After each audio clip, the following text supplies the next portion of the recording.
Parliament में MP शासन करते हैं, कानून बनाते हैं, असेंबलीज में एमएलए कानून बनाते हैं। जब तक आप कानून बनाने वाले नहीं बनेंगे तब तक संविधान को आप बचा नहीं सकते। तो पहला कैसा था, राजा का बेटा ही राजा होता था, रानी के पेट से राजा पैदा होता था, राजा किनको अडॉप्ट करता है वही राजा होता था।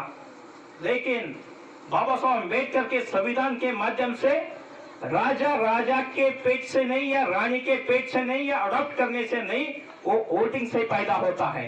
ये बाबा साहब अम्बेडकर आपको बताए। वोटिंग राइट्स ये सबसे बड़ा पावरफुल वेपन है आज के टाइम में। ये जो वोटिंग जो राइट है ये ही आपको बचा सकता है। वोटिंग जो पावर है यही आपको बचा सकता है। आपको एमएलए कर सकता है वोटिंग राइट, आपको एमपी बना सकता है वोटिंग राइट, आपके स्टेट गवर्नमेंट बना सकता है वोटिंग राइट, आपके सेंट्रल गवर्नमेंट भी बना सकता है, आपके रिप्रेजेंटेटिव आपसे चुन कर गए सभी लोगों सेंट्रल गवर्नमेंट बना सकते हैं।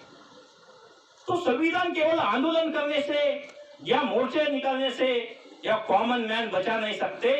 संविधान बचाने के लिए हमको शासन करते जमात बनना होगा, हमको एमपी एमएलए बनना होगा, हमको पॉलिटिक्स को करना होगा। बाबा साहब अम्बेडकर क्या बोलते हैं, political power is the master की। पॉलिटिकल पावर क्या है, ये गुरु किला है। इससे सारे प्रगति प्रोग्रेस के ताले हम खोल सकते हैं। ये बाबा साहब अम्बेडकर हमको बता दिए। पॉलिटिक्स क्या है, हमको इसी जीवन में इसी संदर्भ में अमूलाग्र अगर बदलाव चाहिए, परिवर्तन चाहिए, तो पॉलिटिकल पावर अल्टीमेट है। एक गवर्नमेंट सर्वेंट स्वयं प्रकाशित हो सकता है, एक इंडस्ट्रियलिस्ट अपना कुछ व्यक्ति की तरह हम परिवर्तन कर सकते हैं, लेकिन देश और दुनिया को अगर बदलना है तो political power, political majority is the ultimate बोलते हैं बाबा साहब अम्बेडकर। उसीलिए हमको पॉलिटिक्स में आना होगा। हमको ग्राम पंचायत से लेकर एमपी तक हमको सारे इलेक्शन को कंटेस्ट करना होगा। हमको लीडरशिप, हमारा पर्सनालिटी डेवलपमेंट करना होगा, हमारा इंग्लिश को अच्छा बनाना होगा, इंडियन कॉन्स्टिट्यूशन का पढ़ना होगा, ह्यूमन राइट्स को पढ़ना होगा, पब्लिक एडमिनिस्ट्रेशन क्या है उसको पढ़ना होगा, लॉ को पढ़ना होगा, बाबा साहब अम्बेडकर जी का संविधान को संपूर्ण पढ़ना होगा। बहुत सारे कानून है, उनको पढ़कर समझकर जब हम एमपी बनेंगे, जब हम एमएलए बनेंगे, जब हमारा सरकार आएगा, हमारा बेनिफिट्स आएंगे, हमारा गवर्नमेंट सर्वेंट आएंगे, आईएएस आईपीएस आईआरएस, वही लोग संविधान बचा सकते हैं, वही उनके पास है अधिकार। तब तक कॉन्स्टिट्यूशन नहीं बचेगा। तो कॉन्स्टिट्यूशन का रक्षण करना, उसका प्रोटेक्ट करना, उसमें जो अधिकार है उसको लेना होगा। हमारा अधिकार क्या है, फंडामेंटल राइट्स में हमारा क्या अधिकार है, बात करने का आजादी है, हमारा जो ओपिनियन है, हमारा अभिप्राय है, दूसरों को समझाने का अधिकार है, हमारा जो धर्म है या धर्म है उसको प्रसार करने का अधिकार है,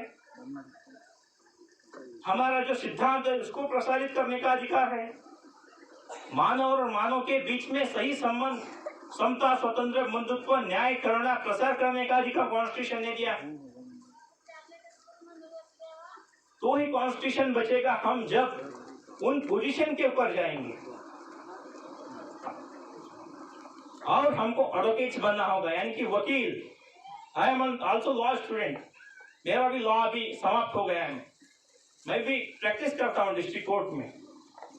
हमको supreme court lawyers, high court lawyers बनना होगा, एडवोकेट्स बनना होगा, हाई कोर्ट जजेस बनना होगा, सुप्रीम कोर्ट जजेस बनना होगा, तो प्रोटेक्शन हो सकता है कॉन्स्टिट्यूशन का।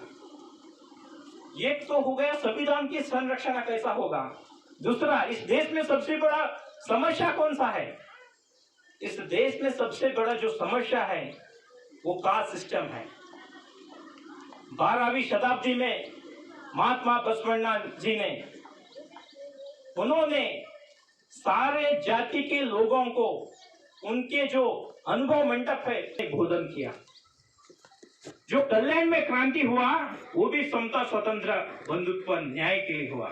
आज हम उसी भूमि में हम हाँ ठहर कर बोल रहा हूँ कि महात्मा बसवण्णा ने 12वीं शताब्दी में एक बहुत बड़े क्रांति की, समता स्वतंत्र बंधुत्व और न्याय के लिए। उस वचन साहित्य को हमको पढ़ना होगा जिसमें एनालिसिस ऑफ कास्ट, जाति व्यवस्था का अंत कैसा होगा, जाति व्यवस्था को खत्म कैसा करना होगा, और हमें कास्टलेस इकोनॉमी बनाना होगा। यानी कि बाबा साहब अम्बेडकर बोलते हैं जो मनुस्मृति था, जो जाति आधार के ऊपर उनको जो कर्म दिए गए थे, कार्य दिए हुए थे, वही काम करना। तो कमार है तो गाड़गा, कुमार है तो गाड़गा बनाना, चमार है तो चप्पल का ही काम करना, ये जाति आधारित कर्म है। बाबा साहब अम्बेडकर बोलते हैं अपना बुद्धि, अपना शक्ति, अपना एबिलिटी के ऊपर हम काम कर सकते हैं। जो जाति आधारित कर्म को छोड़कर हमारा बुद्धि, हमारा शक्ति के ऊपर हम जब कार्य करेंगे तब कास्टिज्म को हम दूर कर सकते हैं, कास्ट एनालिसिस ऑफ कास्ट कर सकते हैं, जाति व्यवस्था का निर्मूलन कर सकते हैं। और नोशनल चेंजेस यानी कि मानसिक परिवर्तन, मानसिक परिवर्तन के लिए तथागत भगवान गौतम बुद्ध का जो धम्म है, वो धम्म में इसमें अल्टीमेट सॉल्यूशंस है। मानसिक तौर पर हमको बुद्ध और उनका धम्म का पालन अगर करें, पंचशील हो, अष्टांगिक मार्ग हो, मानव मानव के बीच में सही संबंध अगर स्थापित करना है तो बुद्ध और उनका धम्म को अध्ययन करने से नोशनल चेंजेस होगा। हमारे जब दिमाग में हमारा ब्रेन है उसमें हम अच्छा विचार डालेंगे तो हम अच्छा कार्य करेंगे।